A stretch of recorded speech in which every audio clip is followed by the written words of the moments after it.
Hal ini Allah jelaskan di dalam surah Al-Furqan mulai dari ayat 56, 57 ditutup 58.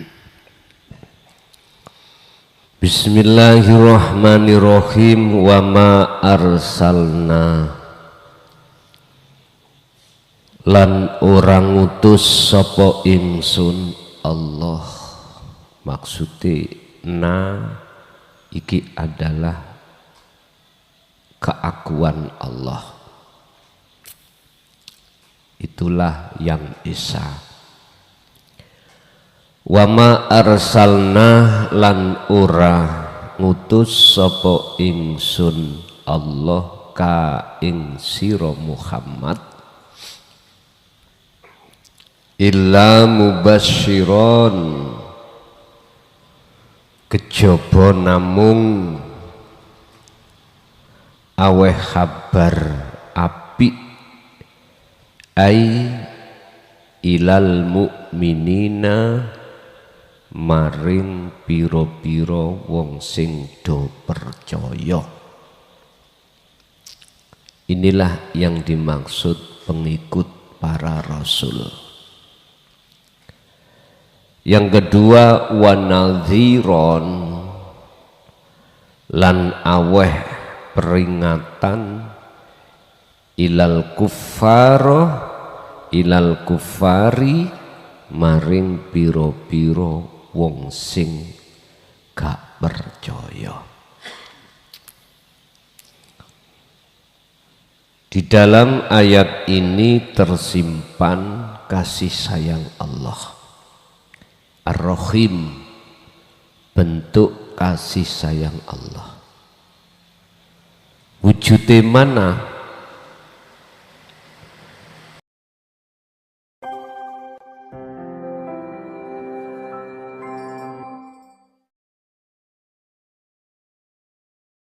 Bentuk kasih sayangnya Allah terhadap hambanya, supaya hambanya itu tidak terjerumus dalam jalannya nafsu atau jalan yang Allah caci, maka didatangkanlah oleh Allah satu ajaran bagi yang sudah terbelenggu hatinya oleh jalannya nafsu bisa keluar, dan bagi yang belum terbelenggu oleh jalannya nafsu biar menjauh dan terjaga tetap di jalannya Allah. Ihdinas siratal mustaqim, siratal ladzina an'amta alaihim. Itulah jalan yang disebut jalan yang lurus, jalan di mana hati tetap memandang, bersaksi bahwasanya tidak ada siapapun dalam hal apapun kecuali hati tetap memandang hanyalah yang esa. Ghairil maghdubi alaihim waladhdallin, bukan jalan yang dilakukan atau diikuti oleh orang-orang yang zalim. Oleh sebab itu, bentuk kasih sayang Allah, Allah turunkan ajaran tersebut. Oleh sebab itu, apa visi dan misi satu utusan Allah hadir di tengah-tengah kita, membawa ajaran untuk keluar hati ini dari belenggunya hawa nafsu. Apa visi dan misi seorang Rasul? Hal ini Allah jelaskan di dalam surah Al-Furqan mulai dari ayat 56, 57 ditutup 58. Bismillahirrahmanirrahim. Wa ma arsalna, lan orang utus sapa ingsun Allah. Maksudnya na iki adalah keakuan Allah, itulah yang esa.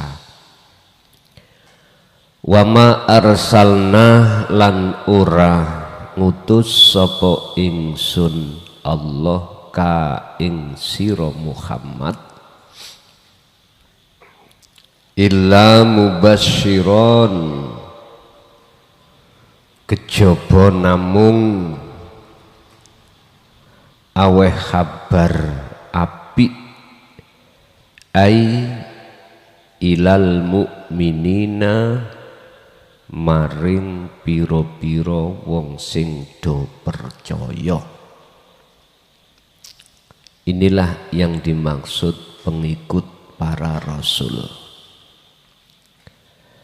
Yang kedua, wanadhiron, lan aweh peringatan ilal kuffari, maring piro-piro wong sing gak percaya. Di dalam ayat ini tersimpan kasih sayang Allah Ar-Rahim, bentuk kasih sayang Allah. Wujudnya mana? Didatangkanlah seorang Rasul di tengah-tengah umat manusia. Ketika saat Rasul datang dengan membawa ajaran untuk membebaskan hati umat manusia dari belenggunya hawa nafsu, di situ terbagi menjadi dua golongan kelompok. Pertama, al-mu'minin, yaitu golongan yang sami'na wa atokna. Itulah golongan-golongan hati manusia.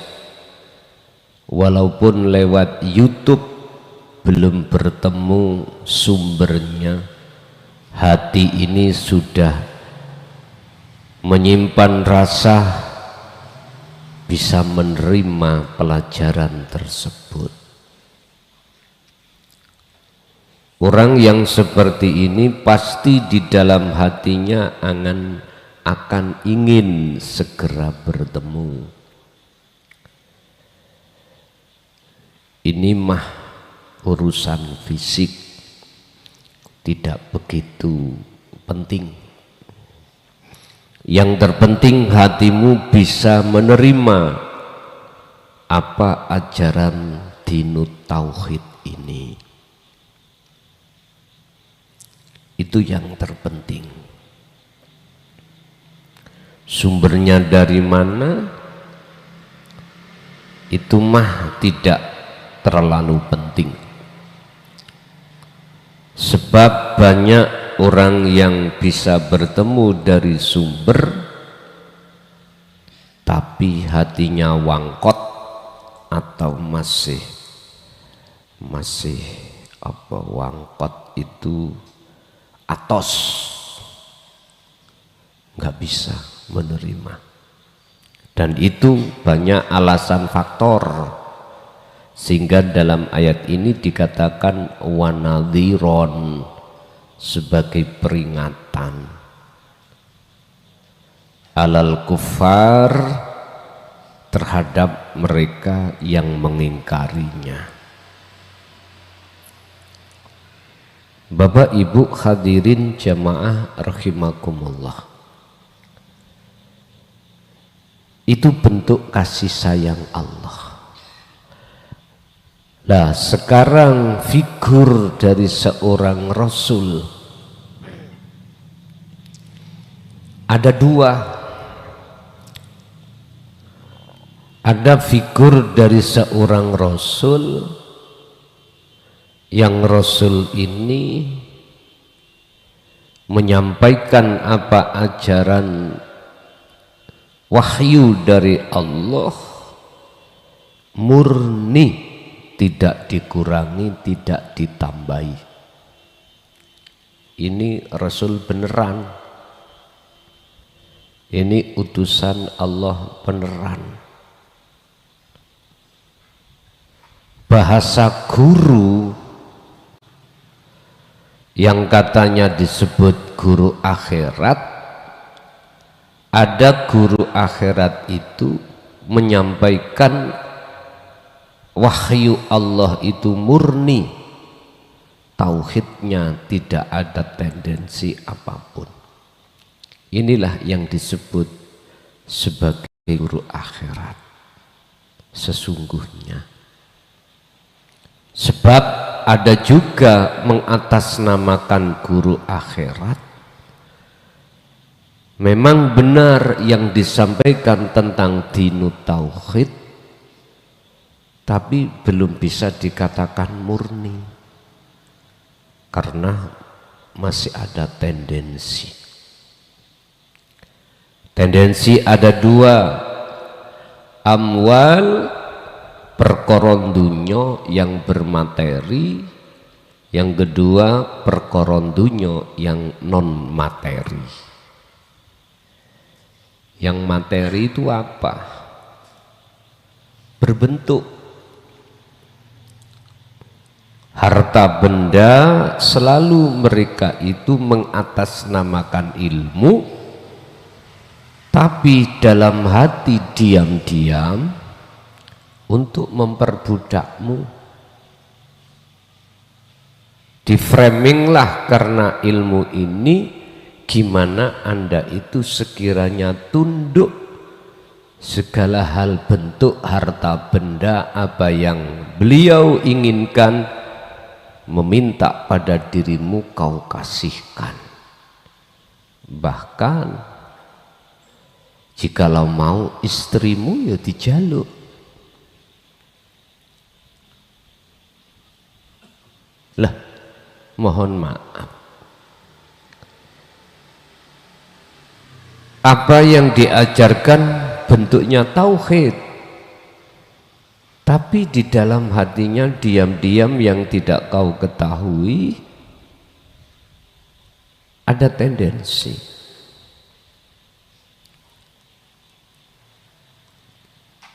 Apapun alasannya, sampai kapanpun masanya, nggak akan si murid ini kalau terus mengikutinya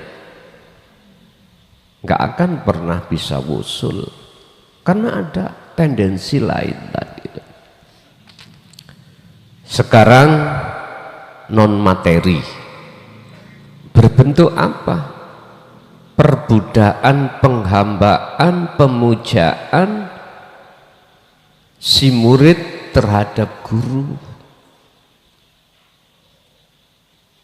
Dia menggoreng ilmu ini dengan cara apapun sekiranya jenengan ini jadi budak. Jadi budaknya dia. Enggak karena harta benda, yaitu kami sebut sebagai pujaan, pujian, penghambaan diri, ruhaniah samen. Dan ini tidak pernah Rasulullah lakukan, bahkan di dalam Al-Quran satu pun enggak ada. Jikalau ada makalah mengatakan ada, itu berangkat dari nafsu yang ada dalam diri guru akhirat tadi. Berarti dia menambahi wahyu Allah, belum murni. Ilmu yang beliau sampaikan sama, tapi dalam diri seorang penyampai itu guru akhirat yang tidak kau ketahui punya tendensi. Bagaimana mungkin orang yang buta itu bisa menuntun orang buta untuk menuju satu tujuan? Nggak bisa. Baik terang-terangan maupun tidak, tetap tidak boleh. Intinya wahyu yang Allah turunkan tidak boleh ditambahi, apalagi dikurangi. Lihat sifat di antara 4 seorang Rasul: Siddiq, amanah, tabligh, fatonah. Termasuk Siddiq, bener iki wahyu itu tetap disampaikan, tidak dikurangi dan tidak ditambahi. Dari segi maksud atau makosidnya nggak boleh. Jikalau ada penambahan atau mengurangi maksudnya, berarti mohon maaf, itu bukan mursyid tapi mursal. Nggak boleh. Gampang Pak, jenengan maca wong iku gampang. Justru yang pertama tadi, guru akhirat yang betul-betul murni penyampaiannya ini susah sampai cari. Artinya susah itu gak gampang padean, ngerti padean? Gak gampang tengerane.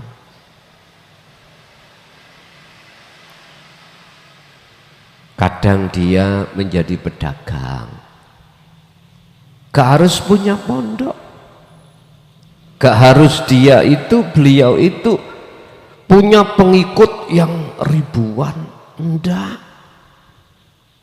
Kadang-kadang beliau itu nggih tukang ngarit, tukang angon wedhus, angon sapi. Bisa jadi mereka itu, beliau itu diposisikan Allah pekerjaan yang menurut pandangan manusia itu sangatlah rendah. Memang sengaja Allah tutupi. Ditenane namung situ. Hatinya itu enggak ada tendensi apapun berkenaan dengan duniawiyah, materi ataupun non materi, hanya itu. Kul, katakan Muhammad. Kembali kepada ayat yang 56, belum saya bahasa Indonesiakan. Wa ma arsalnaka, saya Allah tidak pernah atau tidak mengutus kamu Muhammad yang saya jadikan sebagai utusan untuk menyampaikan wahyuku, kecuali hanyalah illa mubasysyiran wa nadhiran, menyampaikan kabar baik bagi hamba yang beriman dan memberikan peringatan pada hamba yang mengingkari. Lanjut. Kul, katakanlah Muhammad, oleh karena itu ngomong sira Muhammad, rupane yang dikatakan Muhammad, ma as'alukum, orang jaluk sapa ingsun Muhammad kum ing sira kabeh alaihi ing atase apa sing tak sampeake iki min ajrin saking satu balesan utawa bayaran utawa penghambaan tadi loh, yang materi ataupun non materi. Illa mayyasha, illa man kejaba wong yasha kang ngersakake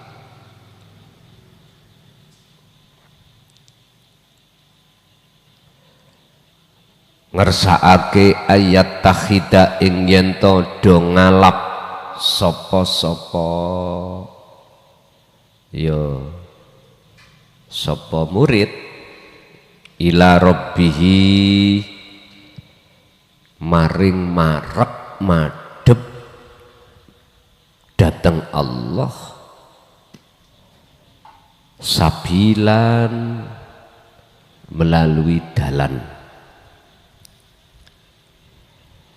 illa mayyasha kejaba ngarepake ayat takhida ing yen to ngalap sira murid ngalap sabilan ing satu dalan tujuane ila rabbihi supaya marek ketemu Allah, atau diartikan ayat takhida ing yen to ngalap sapa-sapa sira man kuwi murid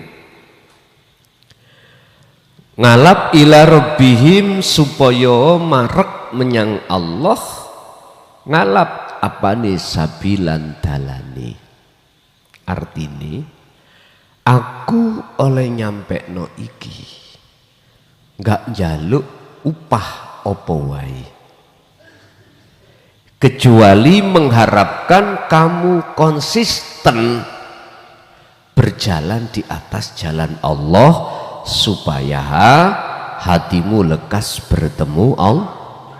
Hanya itu, nggak ada lagi urusan-urusan babakan masalah indahnya duniawiyah. Beliau tidak mengharapkan,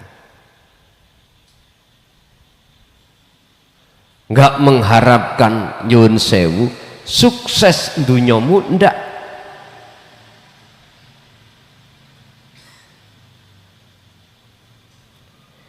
Cuman mengharapkan bagaimana ruhmu itu sukses akhiratmu.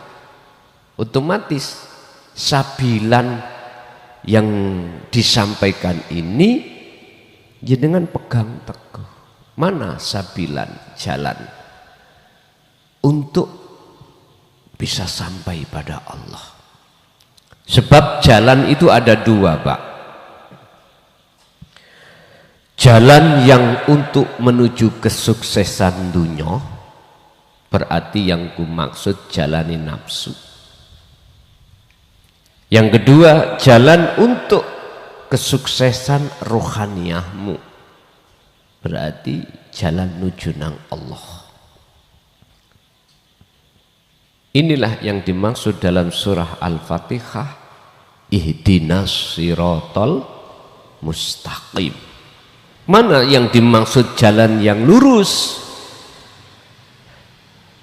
Itulah segala hal apapun thoriqah, nama sebuah ibadah apapun, jikalau hatimu nafi isbat, maka itulah siratal mustaqim. Nafi isbat itu membuang keakuanmu yang bisa melakukan itu dan menetapkan artinya dalam hatimu keakuan Allah. yang bisa melakukan hal itu.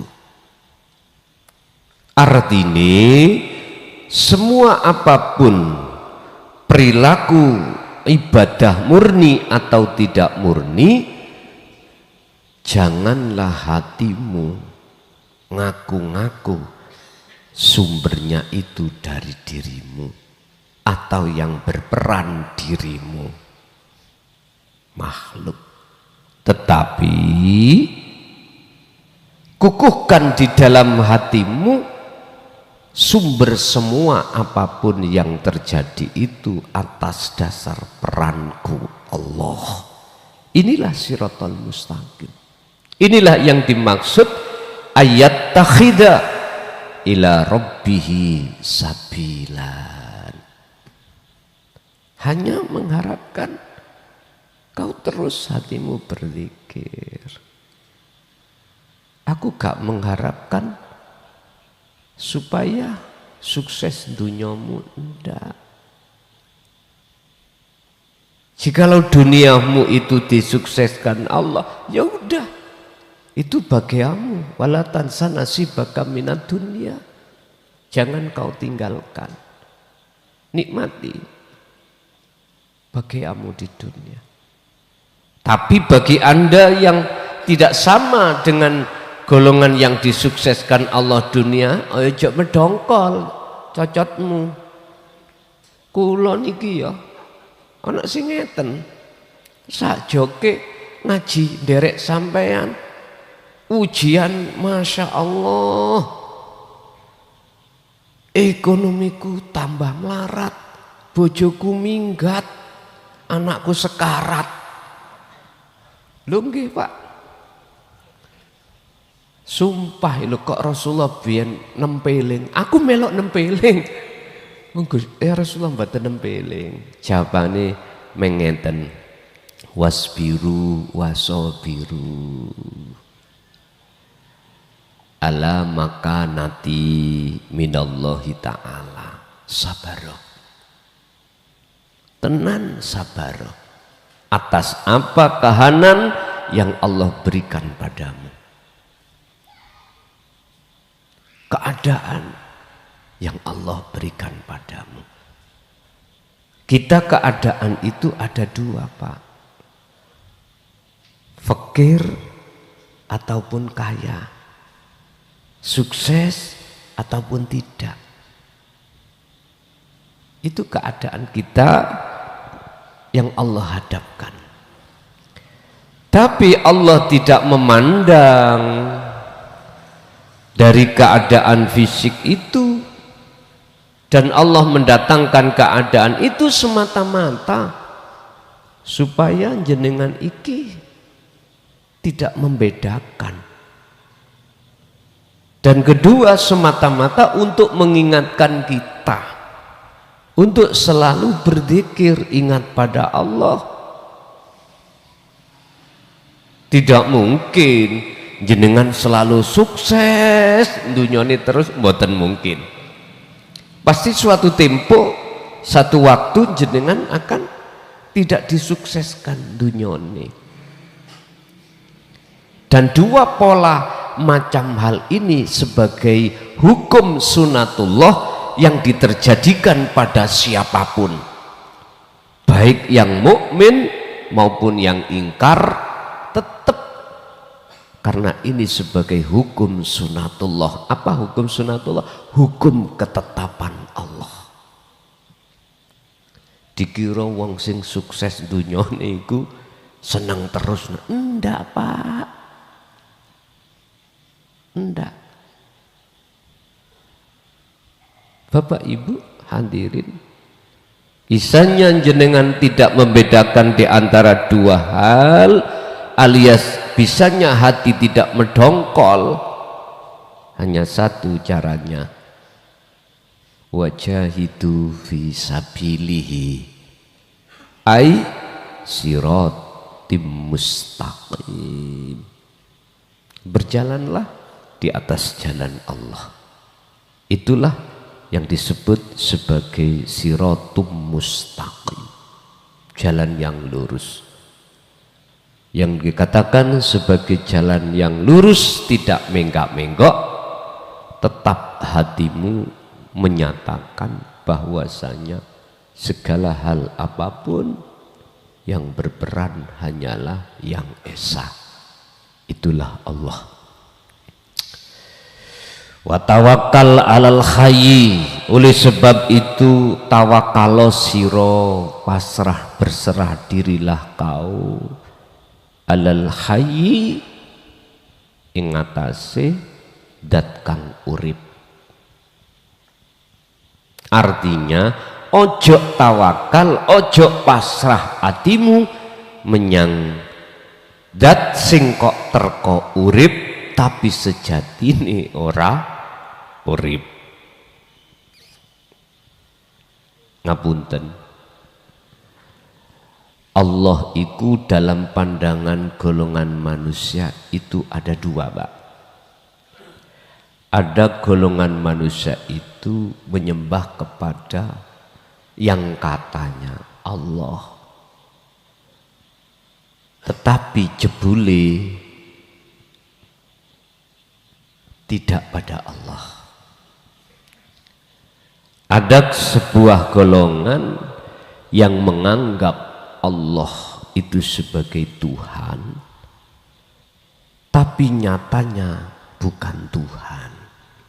Satu, berarti ini kusebut sebagai Allah yang dalam hatimu belum ahad, masih banyak. Buktinya hatimu beriman pada makhluk.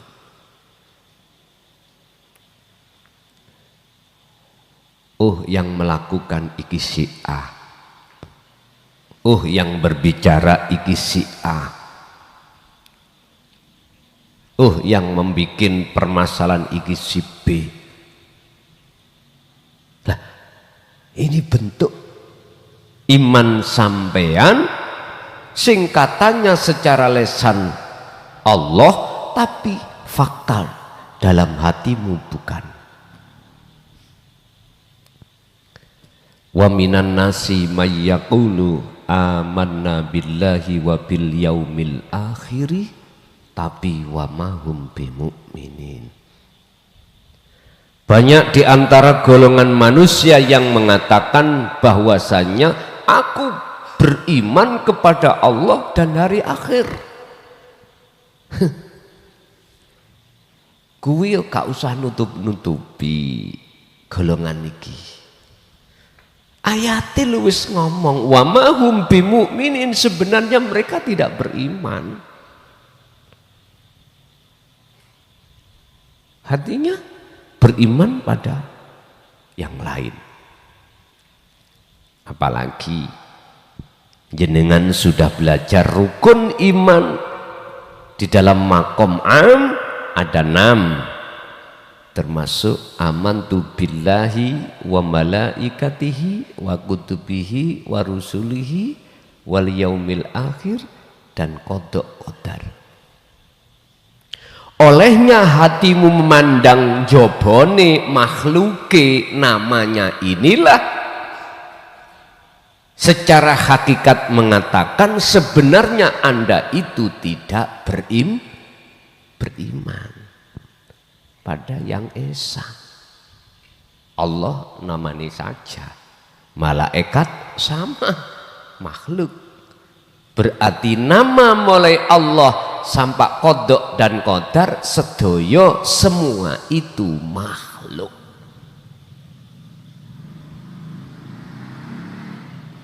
Ini golongan pertama. Golongan yang kedua betul-betul hayyi, yang hidup, yang esa. Rupane alladzi kang la yamutu, kang ora bisa mati sapa ladzi. Jadi yang dimaksud Allah hayyi ini adalah sang yang hidup. La yamutu, dia nggak pernah mati. Sampai tidak disindir di dalam keterangan syariat. Ketika manusia itu menemui kematian, dikuburlah jasmani, roh ini enggak pernah mati, dibangkitkan. Lah ngoten ta bahasane? Yang alasannya untuk mempertanggungjawabkan atas segala apapun perilaku saat di dunia. Akhirnya ada fase yaumil hisab, ditimbang, dihitung antara perilaku baik dan buruk. Lalu ruh ini kegolong perilaku jelek, masuklah ke neraka. Keterangannya ya apa? Digepuki gak iso mate, ancur wutuh maneh, ancur wutuh maneh. Ngoten ta?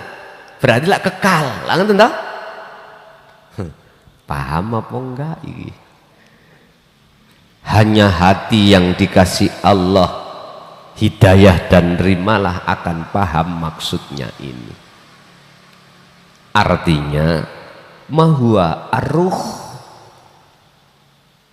Siapa ruh itu? Jawabannya ada dua. Ada yang mengatakan roh itu makhluk. Ya gak salah. Yang satunya bukan. Nek makhluk itu fana, mati, gak kekal. Ya wis terus nadewi. Oleh sebab itu bertawakallah kau terhadap yang hidup, yang sifatnya la yamutu, tidak pernah ngalami satu kematian.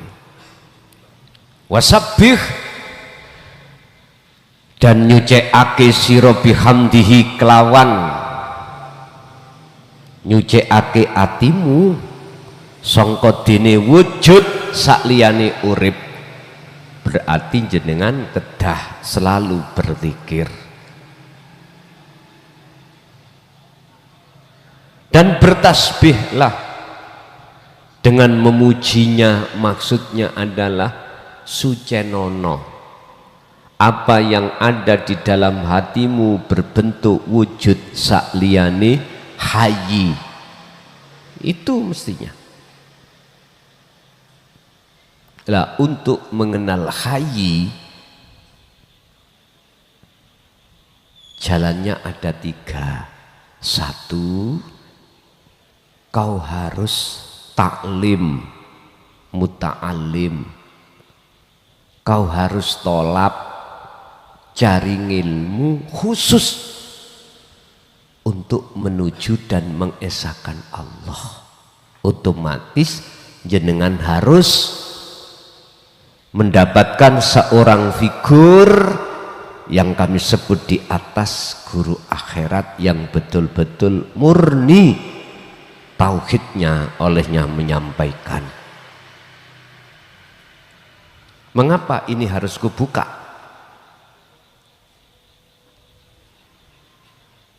Karena wajib kubuka umat ini biar tidak salah untuk mencari, memahami sebuah ilmu dan laku. Urusan yang merasa terus tersinggung, ya terserah. Kami tidak ada maksud lain, enggak ada. Tunggal guru ojo ganggu. Terus apa terusnya? Kan ono istilah ngoten. Enggak, aku gak ganggu.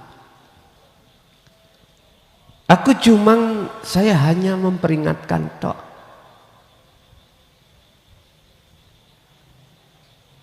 Lihat bagaimana keterangan aslinya. Meniku ana sing bantah. Iku lak mung alasan raimu tok, aku gak iso golek sing kaya aku. Dancuk ngene. Beka bisik.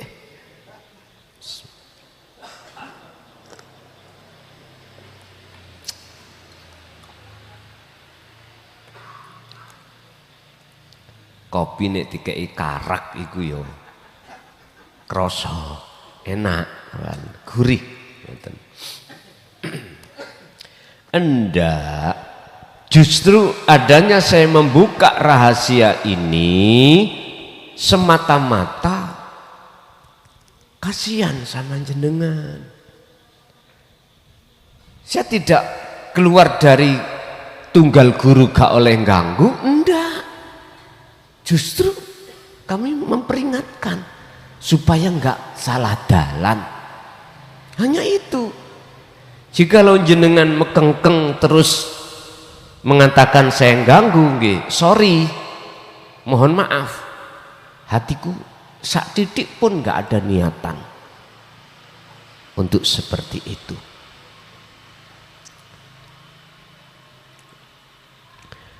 Wasabbih bihamdih, sucikanlah hidup dalam dirimu atas wujudnya selain hidup. Berarti kita harus berilmu. Lalu yang kedua adalah amal. Konsekuensi kita melakukan zikir terus. Dengan begitu kita betul-betul berjalan fisabilihi, di jalannya Allah. Jalan Allah itu jangan dikira hanya sholat, zakat, puasa, haji. Enggak. Di tengah-tengah ibadah yang tidak murni seperti makan, minum, rokokan, apapun, di situ ada siratal mustaqim. Lah dibutuhkanlah di situ wasilah khusus. Kalau tidak, gak mungkin Anda bisa duduk di situ. Gak mungkin Allah akan meletakkan Anda berjalan di atas siratal mustaqim manakala Anda tidak memegang sirul asrar. Makanya kemarin ketika kami ke Bumen, alhamdulillah bertemu saudara saya di salah satu thariqah Naksabandiyah Khalidiyah, mengharapkan keterangan yang seperti ini. Lambat laun saudara-saudara thariqah sangat mengharapkan kewusulan ketika suluk. Hati-hati, banyak kepentingan nafsu di tengah-tengah aktivitas apapun. Ini akan terdeteksi tatkala hati panjenengan betul-betul memfungsikan zikir sirul asrar.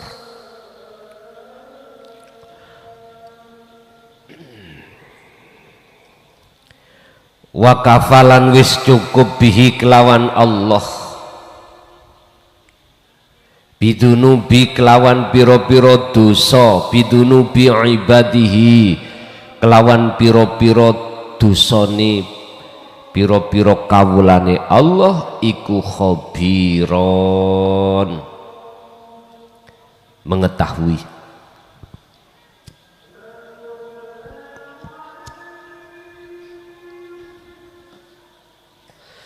Artinya apa wujude sakliyane Allah di dalam hati kita, cukuplah Allah yang mengetahui atas segala dosa-dosa yang terjadi pada diri hamba. Artinya Pak, ketika jenengan sudah menerima pengajaran tauhid dan melaksanakan pengamalannya dengan bentuk khalwat, udah biar Allah sendiri yang akan membersihkan segala kesalahan-kesalahan yang terjadi pada hati kita, yang dulu-dulu tidak terhitung jumlahnya syirik kita kepada Allah. Cukup bagimu la tatruk adzikra li adami hudurika, cukup bagimu laksanakan zikir. Wa aslimu lahu, serahkan kepada Allah kapan dan di mana dan di waktu apa pertemuan itu Allah terjadikan. Sebab kadang-kadang ada yang wadul, tahu wadul nih? Apa bahasa Indonesia wadul itu? Laporan. Kula niki wis puluhan tahun, wis tahunan, ilmu nggih pun kula trima, kula nggih ben paham, sudah paham. Kula nggih sampun nglakoni kholwat, bahkan bendalu. Kok cuman kula niki ketemu genderuwo tok. Alias kok durung wusul-wusul. Nyun sewu. Kalimatmu itu menjebak dirimu sendiri. Kula wis paham, wis nglakoni, justru iku durung nglakoni. Nek sik kok aku paham nggih? Kalimatmu itu njebak menyang awakmu. Ya iku jawabane, ora usah ado-ado. Kalau kita masih merasa kalau kita yang melakukan, berarti itu belum melakukan. Wong sing disebut, orang yang disebut sebagai orang yang sudah melakukan, orang yang tidak merasa melakukan. Wis wiwuh niki nek ngaji ambek pean kok iso. Ojo ndelok realita dalam lapangan makhluk. Rasulullah sampun memperingatkan kita, tafakkaru fi khalqillah wala tafakkaru fi dzatihi. Loh, ada di sini. Ojo merasa kalau dirimu yang melakukan tersebut. Bapak Ibu hadirin jamaah rahimakumullah. Kesimpulan di antara 3 ayat ini adalah, pertama, Anda sudah dengarkan apa yang sudah Rasulullah sampaikan. Janganlah Anda keluar dari maksud wahyu ini jikalau nantinya jenengan iki ada keinginan menyampaikan terhadap yang lain. Betul. Ikuti teladani Rasulullah. Yang kedua, tugasmu itu cuma satu. Apa yang telah Allah sampaikan dalam ayat 57? Illa mayyasha ayat takhidah, supaya umat ini tetap melaku di jalan Allah, ilaihi, untuk supaya lekas mendekat dan bertemu Allah. Secara pribadi kami tidak menuntut jenengan apapun, hanya satu, tolong berjalanlah selalu hatimu mendekat dan bertemu Allah di atas jalannya. Lah, jalannya hanya satu, siratum mustaqim, yaitu jalan yang lurus, dan jalan ini terdapat di dalam ibadah murni dan tidak murni. Tandanya kalau Anda berjalan di atas jalan Allah, dalam hatimu melakukan proses nafi itsbat, meniadakan rasa dirimu yang melakukan, lalu menetapkan rasa dalam hatimu, akunya Allah. pun niki mawon, ini aja yang bisa kami sampaikan.